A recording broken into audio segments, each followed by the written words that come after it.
നമസ്കാരം മലയാളി വാർത്തയിലേക്ക് സ്വാഗതം. ഈ ഒരു കാഴ്ച അതിപ്പോൾ ഏത് രാജ്യത്തെയാണെങ്കിലും ഒരു മനുഷ്യ മനസാക്ഷിയെ മരവിപ്പിക്കുന്നതാണ്.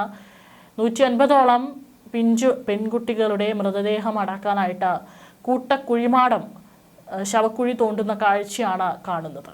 യുദ്ധം അവസാനിച്ചാലും കയറിക്കിടക്കാൻ ഒരു പാർപ്പിടമില്ലാതെ ടെന്റുകളിലും ഉറ്റവരെയും സുഹൃത്തുക്കളെയും എല്ലാം നഷ്ടപ്പെട്ട അനാഥരായി ഭക്ഷണവും വസ്ത്രവുമില്ലാതെ അവർക്ക് ജീവിക്കേണ്ടി വരിക മാസങ്ങളാണ്. അതുകൊണ്ടാണ് യുദ്ധം ആരും ആഗ്രഹിക്കാത്തതും. ഇപ്പോൾ ഇറാനിൽ നിന്നുള്ളൊരു ആകാശ കാഴ്ച അതെല്ലാവരുടെയും മനസ്സ് വേദനിപ്പിക്കുന്നതാണ്. അറിവിന്റെ വെളിച്ചം തേടി പുസ്തക സഞ്ചികളുമായി എത്തിയ 150ഓളം പെൺകുട്ടികൾ ഒരൊറ്റ സെക്കൻഡിലാണ് ചാരമായ വാർത്ത ലോകത്തെ നടുക്കിയത്. മിനാബിലെ ആ സ്കൂൾ ചുവരുകളിൽ ഇന്ന് പതിഞ്ഞിരിക്കുന്നത് കേവലം സ്ഫോടനത്തിന്റെ കറകളല്ല, മറിച്ച് ലോകം കണ്ടിട്ടുള്ളതിൽ വെച്ച് ഏറ്റവും ക്രൂരമായ സാമ്രാജ്യത്വ വേട്ടയാടലിന്റെ ചോരപ്പാടുകളാണെന്നാണ് റിപ്പോർട്ടുകൾ. ആ സ്കൂളുകൾക്ക് നേരെ ഇറാൻ തന്നെയാണ് ആക്രമണം നടത്തിയത്. അല്ലെങ്കിൽ ലോക മനസാക്ഷിയെ പിടിച്ചുലുക്കിയ ഈ ഒരു സംഭവം കൊണ്ട് ഇറാനെ അനുകമ്പ നേടാനായിട്ടാണ് ഇത്തരത്തിൽ 150ഓളം പെൺകുട്ടികളെ കുരുതി കൊടുത്തത് എന്നുള്ള റിപ്പോർട്ടുകൾ പുറത്തു വന്നിരുന്നു. ഇറാന്റെ മണ്ണിൽ പെയ്തിറങ്ങിയ മാരകായുധങ്ങൾ തകർത്തത് പക്ഷേ കേവലം ഒരു കെട്ടിടത്തെയല്ല, മറിച്ചൊരു തലമുറയുടെ സ്വപ്നങ്ങളെയാണ്. എന്നാൽ ഇറാനിയൻ പതാക പുതച്ച ആ ചെറിയ ശവപ്പെട്ടികൾ ലോകത്തിന് നൽകുന്ന സന്ദേശം വിലാപത്തിൻ്റെതല്ല, മറിച്ച് അചഞ്ചലമായ പ്രതിരോധത്തിൻ്റെതാണ്. അന്താരാഷ്ട്ര നിയമങ്ങളെയും മാനുഷിക മൂല്യങ്ങളെയും കാറ്റിൽ പറത്തിക്കൊണ്ട് പിഞ്ചു കുഞ്ഞുങ്ങളെ ലക്ഷ്യമിട്ടത് ഇപ്പോൾ ട്രംപ് ഭരണകൂടമാണ് എന്നാണ് ഇപ്പോൾ ഉയർന്നു വരുന്ന റിപ്പോർട്ടുകൾ. അതായത് പെൺകുട്ടികളുടെ കൂട്ട ശവസംസ്കാര ചടങ്ങ് നടക്കുന്നതിൻ്റെ ദൃശ്യമാണ് പുറത്തു വന്നിരിക്കുന്നത്. ഒരു വലിയൊരു ഏക്കർ കണക്കിന് നീണ്ടു നിവർന്ന് കിടക്കുന്ന വലിയൊരു സ്ഥലം, അവിടെ ഓരോ ചെറിയ ചെറിയ അളവിലായിട്ട് കൂട്ടക്കുഴിമാടങ്ങൾ എടുക്കുന്നതിൻ്റെ ദൃശ്യങ്ങളാണ് പുറത്തു വന്നിരിക്കുന്നത്. ഇപ്പോൾ അതിൻ്റെ എല്ലാം തന്നെ ഉത്തരവാദി തുടക്കത്തിൽ പറഞ്ഞതുപോലെ ഇറാൻ പറയുന്നത് ഇറാനല്ല, അതും ഇസ്രായേലുമല്ല, അമേരിക്കയാണ് ഈ ഒരു 150ഓളം പെൺകുട്ടികളെ വധിച്ചതിന് പിന്നിലെന്നുള്ള റിപ്പോർട്ടുകളാണ് പുറത്തു വരുന്നത്. ഇറാനിൽ ഇസ്രായേലും US-ഉം ആക്രമണം ആരംഭിച്ച ശനിയാഴ്ച പെൺകുട്ടികൾ പഠിക്കുന്ന സ്കൂളിൽ ആക്രമണം നടത്തിയത് US സൈന്യമാണെന്നുള്ള റിപ്പോർട്ടുകളാണ് ഇപ്പോൾ പുറത്തു വരുന്നത്. സംഭവത്തിൽ US സൈനിക വിഭാഗം അന്വേഷണം നടത്തുന്നുണ്ട്. എന്നാൽ തങ്ങൾ അന്വേഷണം പൂർത്തിയാക്കിയിട്ടില്ലെന്നും റിപ്പോർട്ട് സമർപ്പിച്ചിട്ടില്ലെന്നും സംഭവത്തിൽ അന്വേഷണം നടത്തുന്ന 2 US ഉദ്യോഗസ്ഥർ റോയിട്ടേഴ്സിനോട് പറഞ്ഞ റിപ്പോർട്ടുകളാണ് ഇപ്പോൾ അന്താരാഷ്ട്ര മാധ്യമങ്ങളിലൂടെയൊക്കെ തന്നെ ചർച്ചയാകുന്നത്. ആക്രമണത്തിൽ ഉപയോഗിച്ച ആയുധങ്ങൾ അടക്കമുള്ള വിവരങ്ങൾ പുറത്തു വന്നാൽ മാത്രമേ ആക്രമിച്ചത് ആരാണെന്ന വിവരം ഉറപ്പിക്കാനാവൂ. അതേസമയം സ്കൂളിൽ ആക്രമണം നടത്തിയതുമായി ബന്ധപ്പെട്ട് ഒട്ടേറെ കാരണങ്ങൾ പ്രചരിക്കുമ്പോഴും തെളിവുകളുടെ അഭാവത്തിൽ ഒന്നും സ്ഥിരീകരിക്കാൻ വാർത്താ ഏജൻസികൾക്കുൾപ്പെടെ കഴിഞ്ഞിട്ടില്ല. സ്കൂളിലുണ്ടായ ആക്രമണത്തിൽ അമേരിക്കൻ സൈന്യത്തിന് പങ്കുണ്ടെന്ന് സൂചിപ്പിക്കുന്ന റിപ്പോർട്ട് ന്യൂയോർക്ക് ടൈംസ് നൽകിയിരുന്നു.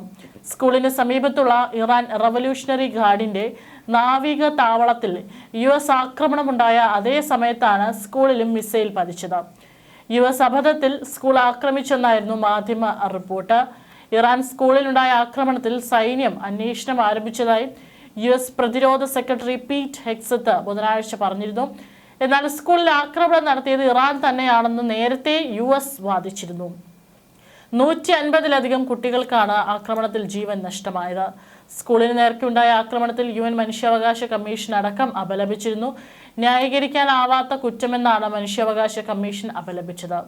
അമേരിക്കൻ ഭരണകൂടത്തിന്റെ ഉന്നത തലങ്ങളിൽ നിന്ന് പുറത്തുവരുന്ന വിവരങ്ങൾ പ്രകാരം ഈ ആക്രമണം ഒരു സാങ്കേതിക പിഴവാണെന്ന വാദം പച്ചക്കള്ളമാണെന്ന് ഇറാൻ വിളിച്ചു പറയുന്നു.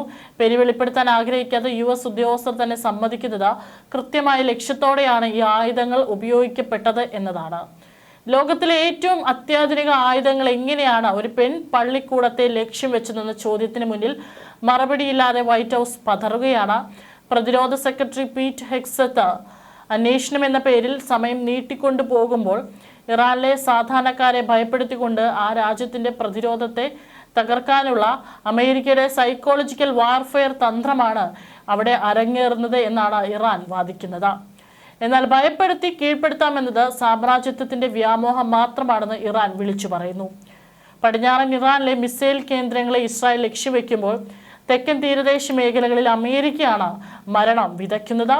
മിനാബിലെ സ്കൂളിന് നേരെയുണ്ടായ ഈ ബോംബാക്രമണം ആ സംയുക്ത സൈനിക നീക്കത്തിന്റെ ഭാഗമാണെന്ന് ഉറപ്പാണ്.